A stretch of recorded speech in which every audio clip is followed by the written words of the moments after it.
It is Monday, 21 March 2022, day 26 of the Russian invasion of Ukraine. Once again, the reminder, I get my information from multiple sources, some from major media, some from alternative, some from governmental organizations, some not. And a reminder that I do not support Putin and the oligarchs in charge of Russia. I do not support Zelensky and the oligarchs in charge of Ukraine, or any of the Nazi or neo-Nazi sacks of fuck that are members of the government or military in Ukraine.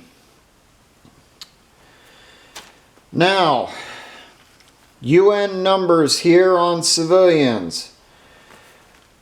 Over 900 killed in action, 1,459 wounded across the entire country, not just in one location like the media tries making you think it is.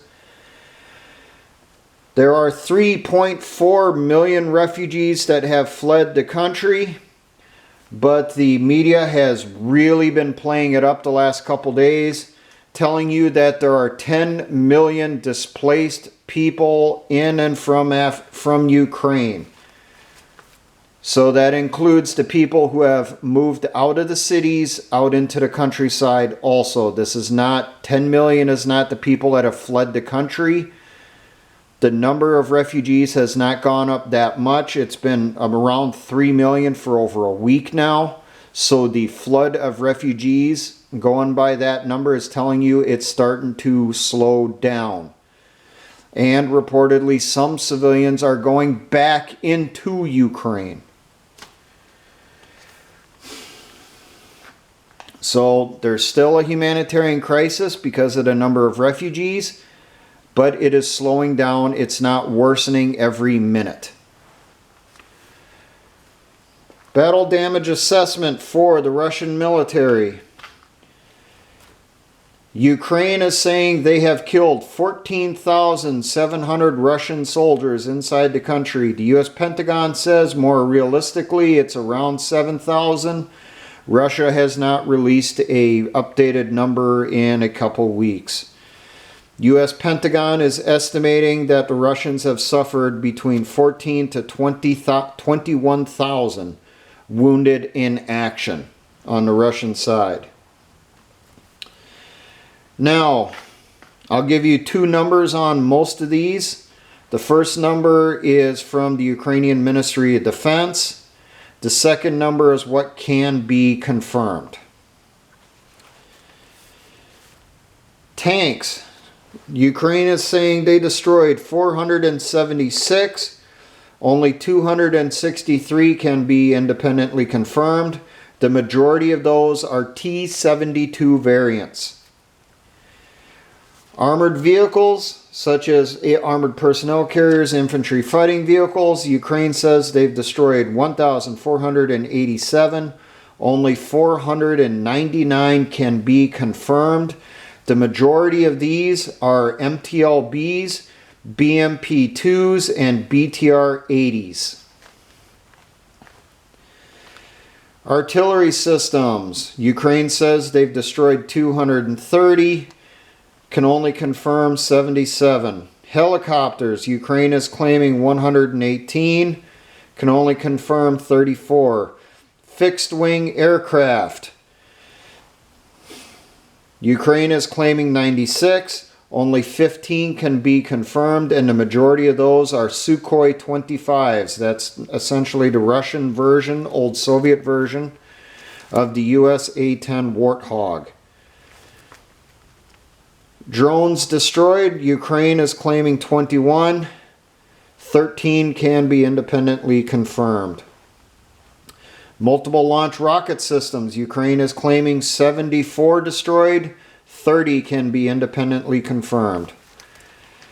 Supply trucks and just general wheeled transports for Russian troops, Ukraine is claiming 947 destroyed.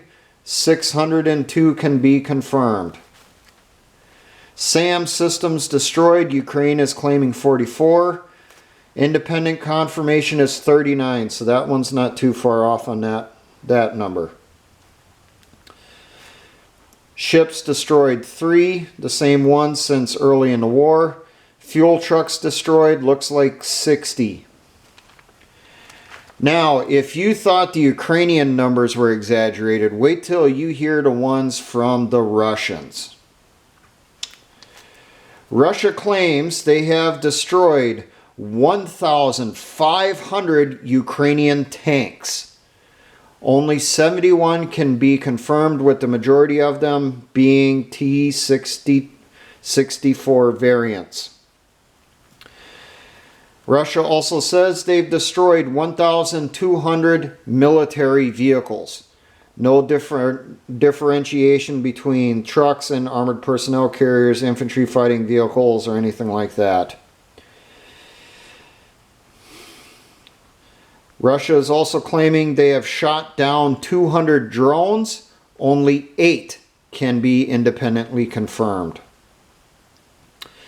Now, numbers that can be confirmed for Ukrainian losses as of today, the 21st. Armored personnel carriers and infantry fighting vehicles, 138 lost. Trucks, Ukraine has lost 192 confirmed. Artillery systems, towed and self-propelled, 31 confirmed destroyed or captured. Multiple launch rocket systems, 5. SAM systems destroyed, 18. Fixed-wing aircraft destroyed, 11. Helicopters, still the 1, and it's a Hind gunship, an Mi-24. And ships lost, 13. Now, developments on the battlefield. I got little to nothing, because the media is starting to turn their eye away from what's actually happening on the battlefield, because there's not much for the action that they want, the huge advances and the big battles and that stuff. It's kind of stabilizing now. They're kind of stalemated all the way around, and what gains there are is really minor, is what it sounds like. So the only changes I have are down in Crimea. The Ukrainian army counterattacked out of Mykolaiv on Saturday and reportedly pushed Russian forces halfway back to Kherson. I heard a distance of 15 miles. I don't know if that's correct or not. Today, the Russian forces sent in an ultimatum to the defenders inside Mariupol to surrender or else, and the Ukrainians said no. Alright, now let's go into the notes for the individual sides. There is a report for Russia that they have now lost around 10% of their total cargo trucks in the entire Russian military service, and is now conscripting civilian cargo trucks, sending them by railhead to Ukraine, tossing on some real basic markings on them, not even painting them, and pushing them across the border to their troops. They're losing way too many cargo trucks. This report is from Saturday. A 4th general was killed. He was located after using unsecure communications. Ukrainian intelligence geolocated the position where the general was using these unsecured comms, and then killed him and his entire staff.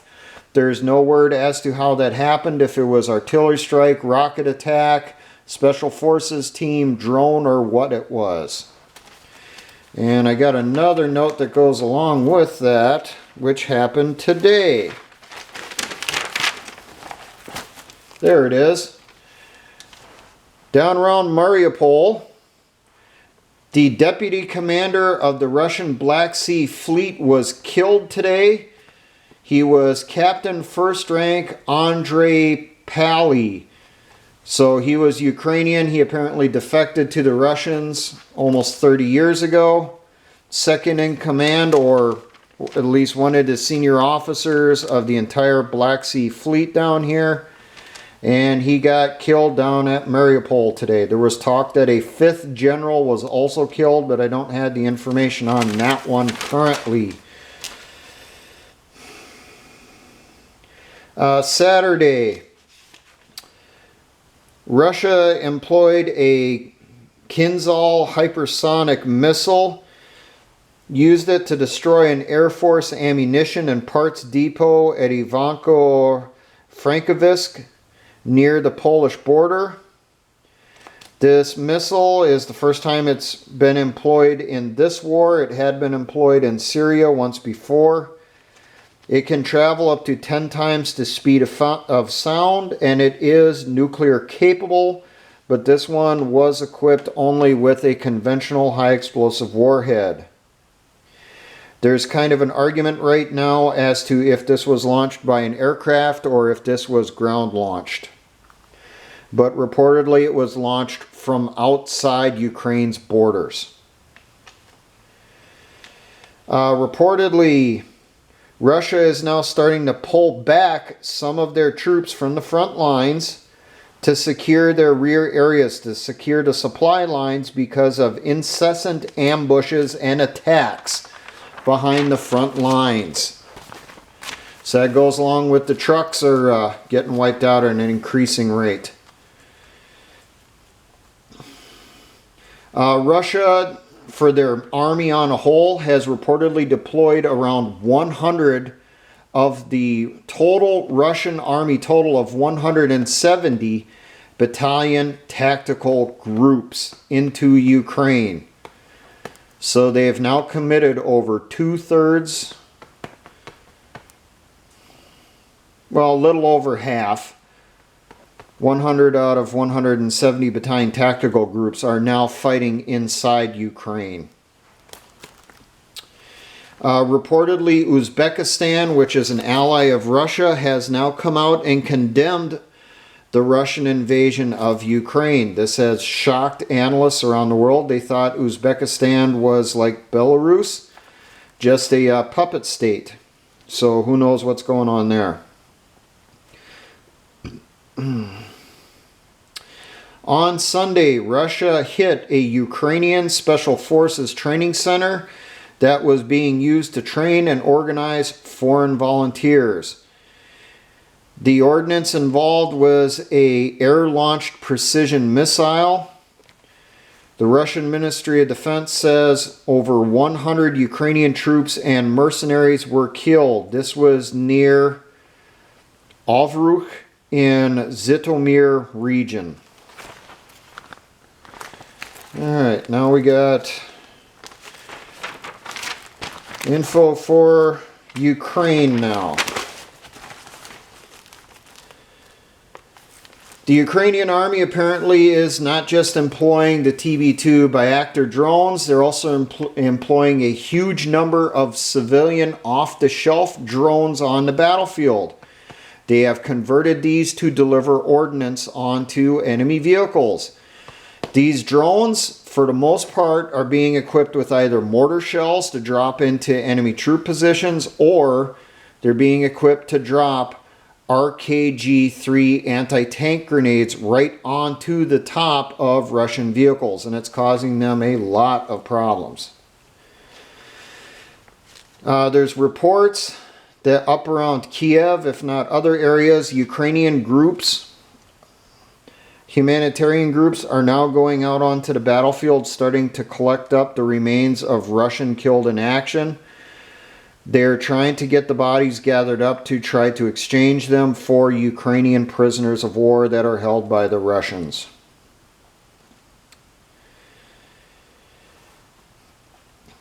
Turkey is reporting that the talks between Moscow and Kiev are close to a ceasefire agreement.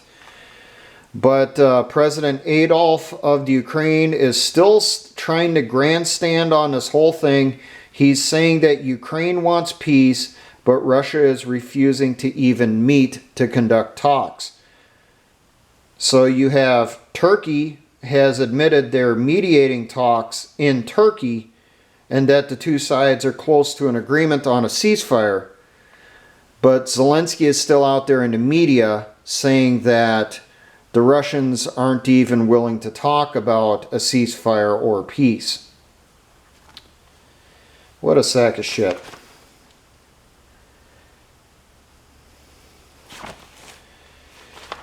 Should throw this out here now. For those of you that are thinking about volunteering for the valiant fight in Afghanistan, multiple reports have been coming out over this since late last week, that the foreign volunteers which are going into Ukraine are being treated as cannon fodder. You're coming in, at most getting 48 hours of a quick, dirty, quote-unquote training or preparation, given little to no gear at all, with no gear being the most common.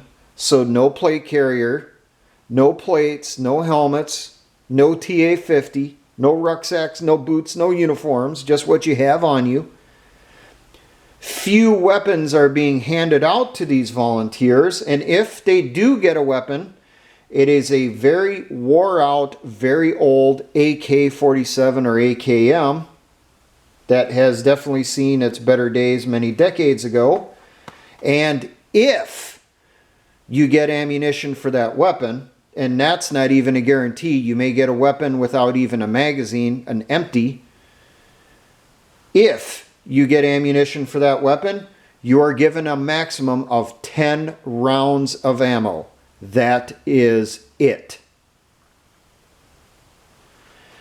As soon as you report to these training camps, before you get this far into it where you find out you don't get gear or a weapon, the first thing the Ukrainians do is take away your passport and then destroy it in front of you. You then get told that the country is under martial law and you have to serve until the war is complete. And it does not matter if the war lasts weeks or years. You are not allowed to leave the country. And even if you could, wouldn't matter because your passport's been destroyed.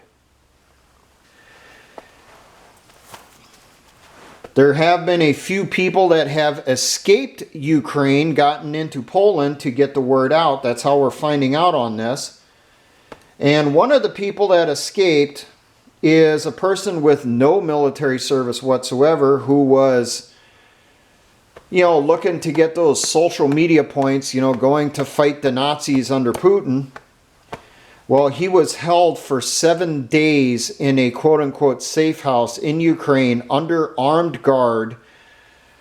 And the Ukrainians pointed their weapons at him basically the entire time till he was able to slip away.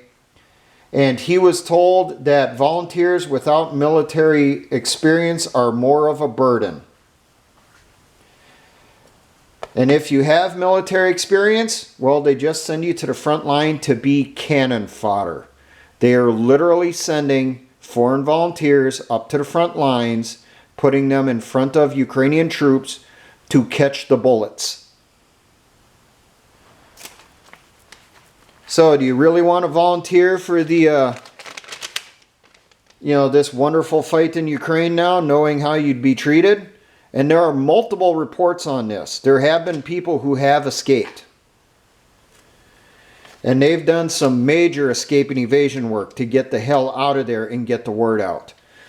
When these people have reported what's going on, the media is attacking them, calling them boogaloo boys, calling them far-right extremists, neo-Nazis, you name it, okay?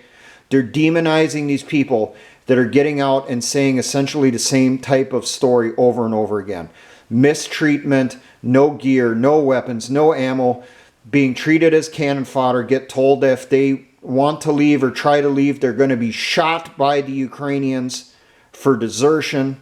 If they make it to the border, if they have gear, even if they have a passport, they try getting into Poland or wherever to escape. The Ukrainians take the passport away from them as soon as they pull it out, beat them up, and ship them straight to the front line, where they don't come back. And that leads into this next. You may have seen, because it was on Tucker Carlson tonight, he finally had a story on this. Head of the Ukrainian Ambulance Corps was boasting in an interview that he gave strict orders to castrate all wounded Russians because they are cockroaches, not humans. So the person that is in charge of their ambulances and their medics has instructed his medics and paramedics to castrate, lop off Captain Winky any way possible so that this Russian cockroach cannot infect the earth or pollute the earth ever again. Not to be outdone, the Ukrainian Special Operations Command a few days ago sent out an order to their troops. No more captured Russian artillerymen. No mercy. No, please do not kill me. I surrender will no longer pass. End each calculation, no matter. Commander, driver, gunner, loader will be slaughtered like pigs. End quote. So the Ukrainians are now saying to slaughter prisoners. And what is it the media keeps telling us? Who's the ones committing war crimes on the battlefield? You have actual video clips of this. You have social media posts coming out from the Ukrainian government, from heads of Ukrainian departments, talking about castrating prisoners, murdering prisoners. But we're supposed to buy this bullshit that it's the Russians that are the fucking Nazis? Oh yeah, let's not forget actual Nazi fucking units serving in the Ukrainian military. Azov Battalion down around Mariupol. Dnipro Battalion. Adar Battalion. C-14 group up around Kiev and others. But Putin and his people are the Nazis. Just ignore the ones literally walking around with Nazi fucking flags, SS ruins on the side of their helmets, SS ruins in patches sewn to their gear, SS symbols painted on their vehicles and equipment.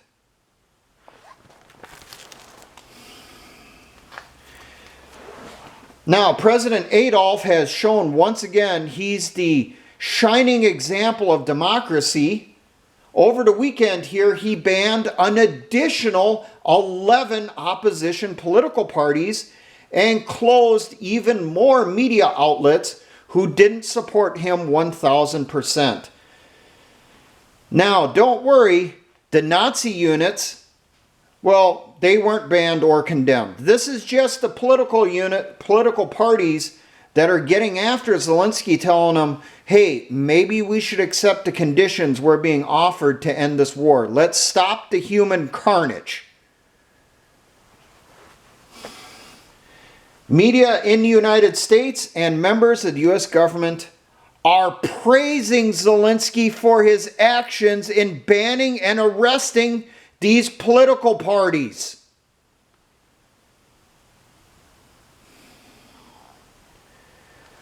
What type of fucked up world are we in? Seriously.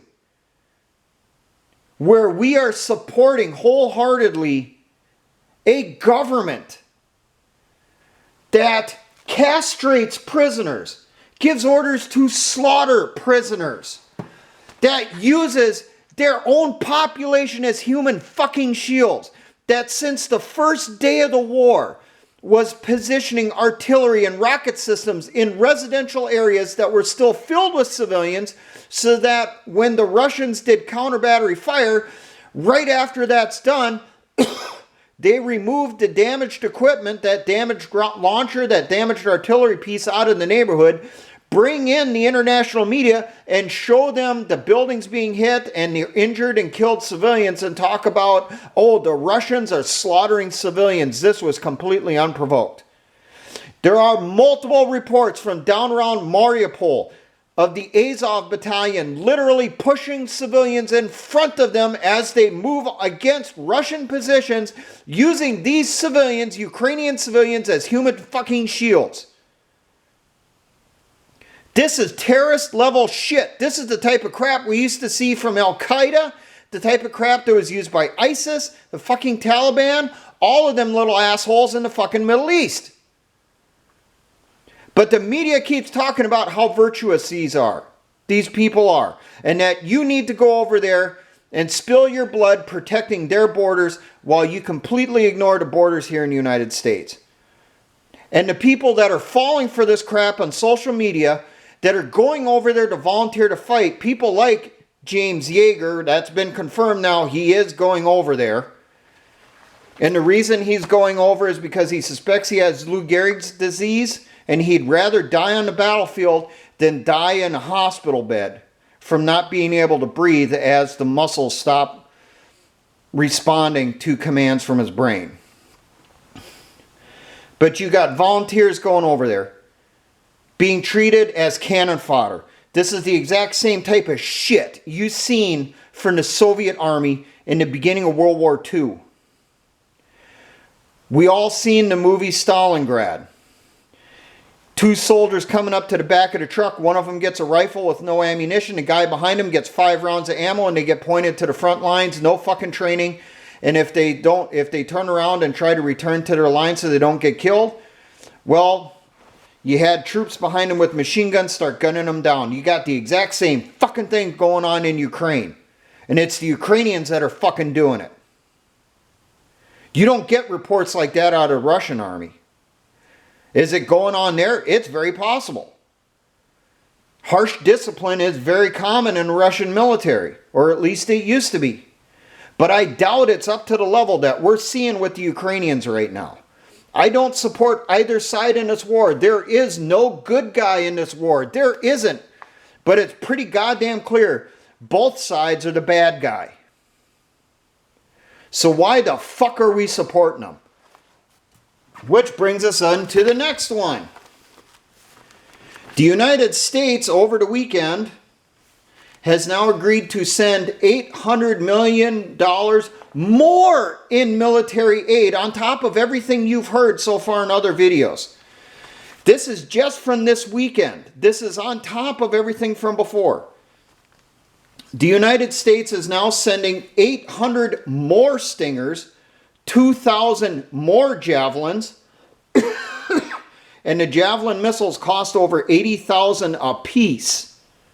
When I got trained on one, they were costing $250,000.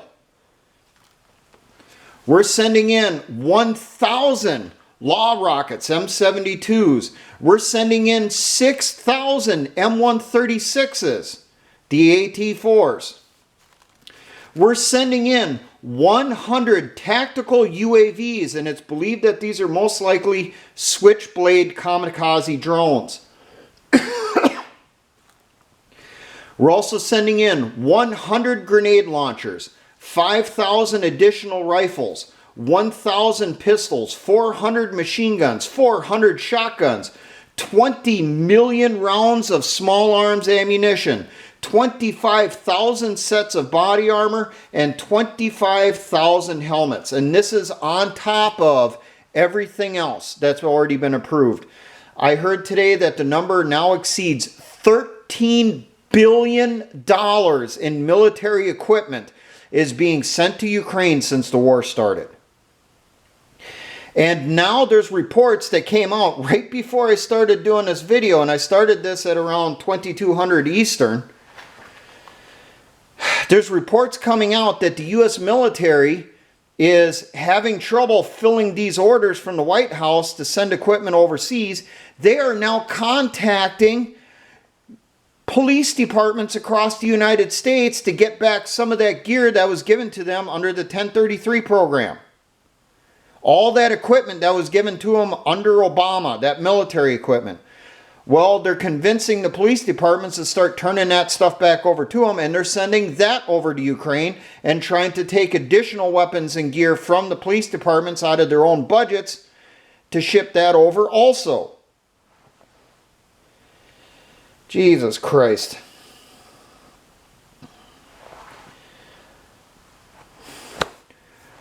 This war right now,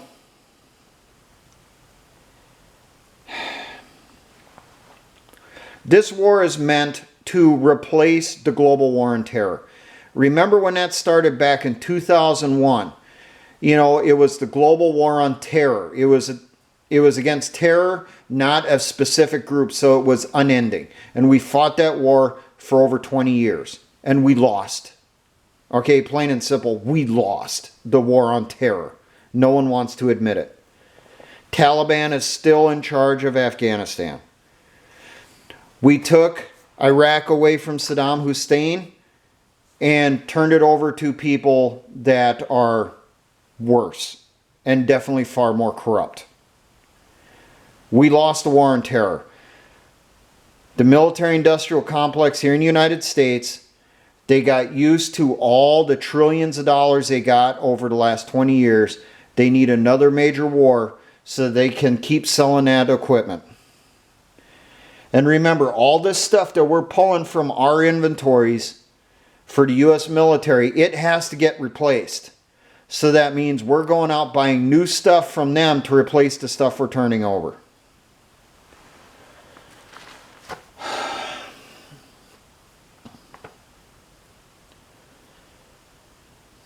And I'm seeing on a lot of the pictures of what you're seeing off the battlefield in Ukraine, we've sent so much equipment over now that the Ukrainian troops really aren't thinking about it anymore. I mean, I'm seeing pictures of trucks destroyed by javelins. Why the fuck are you going to waste a javelin against an unarmored truck? Well, the reason you're going to do that is because you got so many, it doesn't matter. Even though that fucking truck could be taken out with an old-ass RPG. So that you save that javelin so you can take out a fucking tank.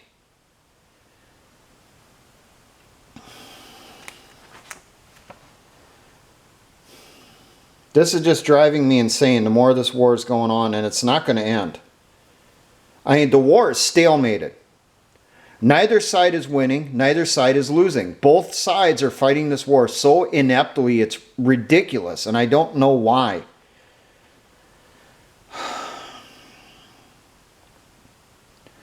I'm trying to get a hold of Kaz, see if maybe we can schedule some type of round table live stream and stuff so we can start talking on some of this stuff, because I got so many questions on this war that just, it doesn't make sense.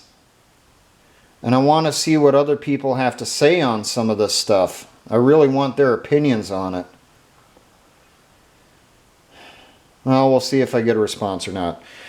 Now, for all my engineer brothers in the Patriot and militia movements, always remember, Essayons.